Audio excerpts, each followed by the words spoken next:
اور پھر ان کے لیے دعا کر رب ارحمہما کما ربیانی صغیر۔ میں اپنے گاؤں میں ڈیرے میں بیٹھا تھا تو ایک شخص میرے پاس ہے اپنے بیٹے کو لے کر، رحم دین اس کا نام تھا، فوت ہو گیا۔ اس کا بیٹا ایک مدرسے سے فارغ ہو کر آیا تھا، مجھ سے کہتا ہے میاں صاحب، ہمیں وہاں میاں صاحب کہتے ہیں، میاں صاحب اے میرا پتر پڑھیا تو ہے پر کڑیا کوئی نہیں، ایک ان پڑھ آدمی کا تجزیہ، اے میرا پتر پڑھیا تو ہے پر کڑیا کوئی نہیں۔ دودھ جب کاڑا جاتا ہے نا تو وہ ملائی آ جاتی ہے اور وہ ذرا گاڑھا بھی ہو جاتا ہے، مزیدار بھی ہو جاتا ہے۔ تو ہمارے بچپن میں اتنے بڑے بڑے گڑھوں میں سارا دن دودھ کے نیچے اپلے وہ جلتے رہتے تھے اور وہ اتنی بڑی ملائی کی تہ اس پہ آتی تھی اور پیلا زرد ہو جاتا تھا، تو وہ بہت پسند کیا جاتا تھا پینے میں بھی، اس کی ملائی کھانے میں۔ تو جو آدمی ایک اچھے کردار والا بن جاتا تھا تو اسے کہتے تھے میاں کڑے ہویا ہے۔ اب سمجھ گئے یہ مثال؟ اے میرا پتر پڑھے آتا ہے پر کڑیا کوئی نہیں۔ میں کہا کیوں ہے؟ کہ ہم تو ماں پیو نال گل کرن دا ہی ول نہیں، ہم اسے تو یہ نہیں پتا کہ ماں باپ سے بات کیسے کرنی، اتنی بدتمیزی سے بولتا ہے۔ تو یہ مٹی تے سو پڑھ کے آیا، تو میں تم سے یہ نہیں چاہتا ہوں کہ تم جاؤ تو تمہارے ماں باپ کہیں پڑھے آتا ہے پتر پر کڑیا کوئی نہیں ہوں۔ تم اپنے ماں باپ کے سامنے وخفض، جھک جاؤ، لہما جناح الذل من الرحمہ، محبت سے، جبرن نہیں، محبت سے، اور دل سے یہ دعا کرو رب ارحمہما کما ربیانی صغیر۔ جب سے میرے ماں باپ فوت ہوئے، 88 میں میرے والد فوت ہوئے، میں نے 10 نفل شروع کیے ان کے لیے۔ 2001 میں والدہ فوت ہوئی، اب ان کو بھی 20 سال ہو گئے، 21 سال۔ میں دونوں کے لیے 20 رکعت نفل روزانہ پڑھتا ہوں۔ میں بیمار ہو جاؤں تو الگ بات ہے، سر میں درد ہلکا پھلکا ہو تو میں پڑھتا ہوں، شدید ہو جائے پھر رہ جاتا ہوں۔ تو میں 1000 نفل بھی روزانہ پڑھوں تو میں والدین کا حق ادا نہیں کر سکتا۔ ایک شخص آیا، حضرت عبید اللہ بن عمیر تابعین میں سے ہیں، کہ جی میں نے خراسان سے اپنی ماں کو کندھے پہ بٹھایا اور مکے تک لا کے سارا حج اس کو اپنی کمر پہ بٹھا کے کروایا، میں نے ماں کا حق ادا کر دیا۔ تو انہوں نے کہا ولا طلقۃ واحدہ، ایک طلقہ کا بھی حق ادا نہیں۔ طلقہ کسے کہتے ہیں؟ کہ جب بچہ پیدا ہونے لگتا ہے تو ماں کو دردیں، کوئی لہریں اٹھتی ہیں، وہ ایک لہر آتی، اس کی چیخیں نکال دیتی، پھر وہ لہر تھم جاتی، پھر دوبارہ اٹھتی ہے تو پھر اس کی چیخیں نکلتی ہیں، پھر وہ تھم جاتی۔ ایسے گھنٹوں وہ لہریں چلتی ہیں اور وہ جو ماں ہوتی ہے وہ تڑپ تڑپ کے کہیں جاتی ہے۔ تو وہ جو بے شمار دردوں کی لہریں اٹھتی ہیں، تو انہوں نے فرمایا ابھی ایک درد کی لہر کا حق بھی ادا نہیں ہوا، ولا طلقۃ واحدہ، ابھی ایک کا حق بھی ادا نہیں ہوگا۔ ایک شخص نے اپنی ماں کو حج کرایا پیدل، اور طواف میں تھا تو عبداللہ بن عمر نظر آ گئے، تو طواف سے فارغ ہو کر کہنے لگا جی میں نے ماں کو پیدل حج کرایا ہے۔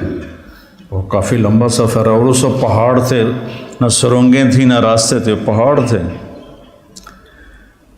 تو میں نے ماں کا حق ادا کیا، تو ان کا ولا زفرۃ واحدہ، کہ تیری ماں تجھے اٹھاتے ہوئے تھک تھک کے جو لمبے سانس لیتی تھی، یہ زفرہ ہے،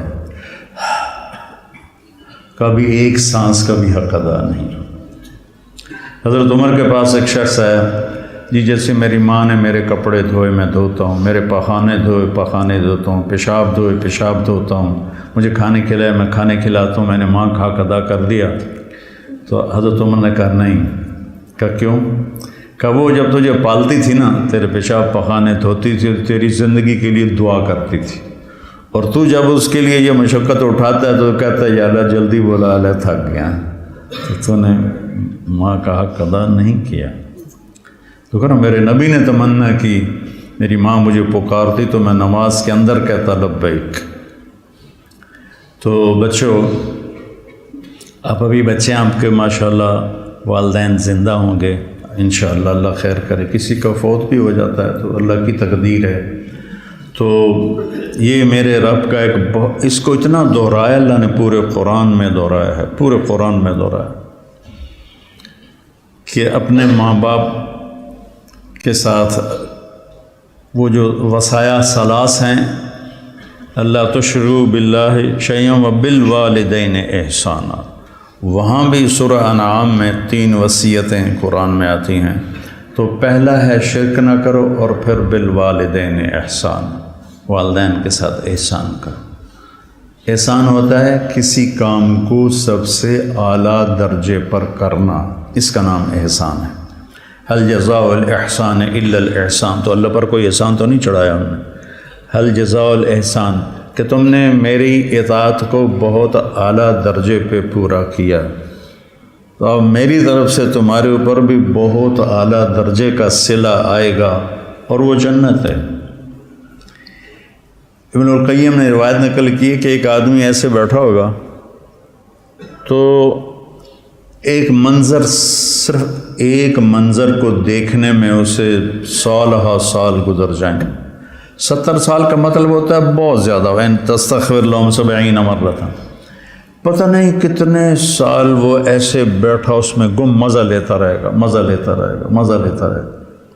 یہ تو تھوڑی دیر کے بعد ہماری طبیعت بھر جاتی ہے، بس یار بس۔ پہلی دفعہ میں گیا کینیڈا تو میں نے خود کہا نیاگرا فال جانا ہے، دنیا کی سب سے بڑی جو آبشار ہے وہ نیاگرا ہے، عجب اللہ کی قدرت ہے، دیکھ کے حیرانی ہوتی۔ تو ہم شوق سے گئے۔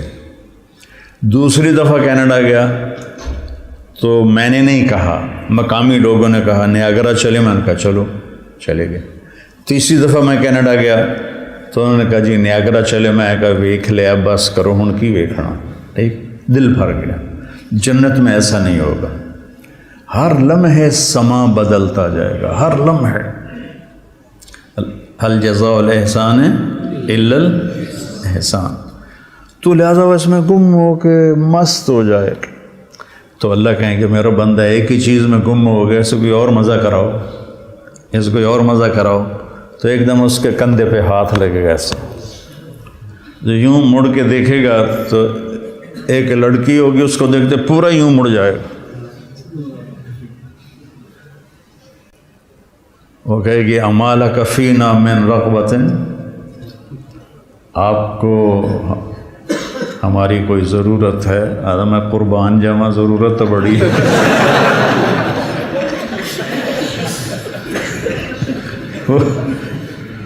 وہ کہے گا تو ہے کون، تو میری جنت میں سے نہیں ہے؟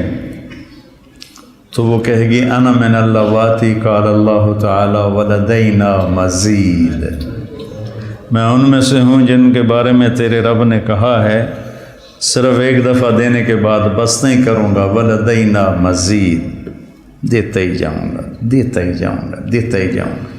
هل جزاء الاحسان الا الاحسان، تو وبالوالدین احسان کہا ہے، خدمت نہیں کہا، اچھا سلوک نہیں کہا، سب سے اعلیٰ درجے کا جو سلوک تم کر سکتے ہو کرو۔ میرے والد تبلیغ کے مجھے گھر سے نکالا تو قائل کیسے ہوئے؟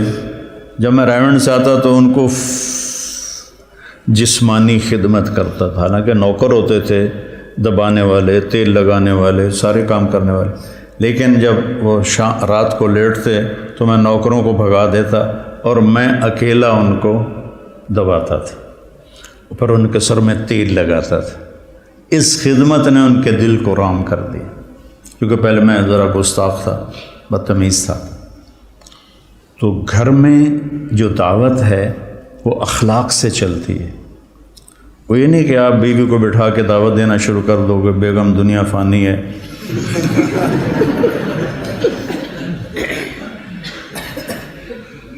تو گھر میں جو آپ کا سکہ جمے گا جھک جانے سے جمے گا.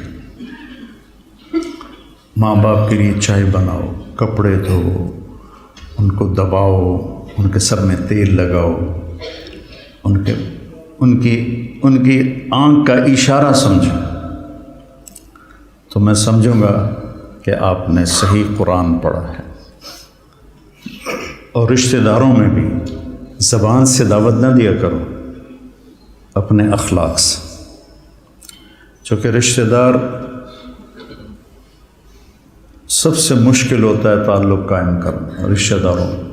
جب بھی تو اللہ نے اتنی آیات اتاری ہیں اور اتنی احادیث ہیں، تو اس میں سب سے مشکل ہوتا ہے رشتہ داروں سے تعلق قائم کرنا، کہ وہ رویے ٹکراؤ ہوتا ہے. تو اس میں آپ کے اخلاق